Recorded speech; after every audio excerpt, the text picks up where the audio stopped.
Hello, ഞാനിന്ന് വന്നിട്ടുള്ളത് രക്തചന്ദനം എങ്ങനെയാണ് ഞാൻ സ്റ്റോർ ചെയ്ത് വെക്കുന്നതെന്നാണ്. കുറച്ച് മെനക്കെട്ട പണിയാണ്, എന്നാലും അത്യാവശ്യം നല്ല റിസൾട്ട് കിട്ടുന്ന ഒരു സംഭവമാണ് ഈ രക്തചന്ദനം എന്ന് പറയുന്നത്.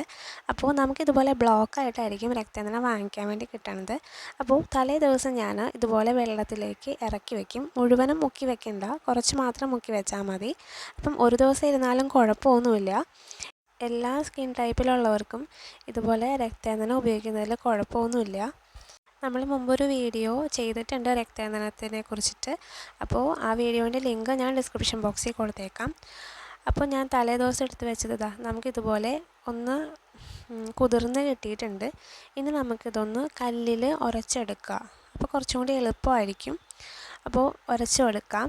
ഇതുപോലെ ഇങ്ങനെ പിടിച്ചിട്ട് ഇതുപോലെ ഇങ്ങനെ ചെയ്ത് കൊടുത്താൽ മതി. അപ്പോൾ നമുക്ക് പതുക്കെ പതുക്കെ രക്തചന്ദനം ഇതിലേക്ക് ആയിക്കൊണ്ടിരിക്കും. കണ്ടോ, അത്യാവശ്യം നന്നായിട്ട് ഇത് കുതിർന്നിട്ടുമുണ്ട്. ഇനി നമുക്കിത് വിരൽ കൊണ്ട് വടിച്ച് ഒരു പാത്രത്തിനകത്തേക്ക് എടുക്കുക. അതിനുശേഷം അപ്പോൾ നമുക്ക് ഇത്രയും കിട്ടിയിട്ടുണ്ട്. ഇനി ഞാനിത് വെയിലത്തേക്ക് വയ്ക്കുവാണ്.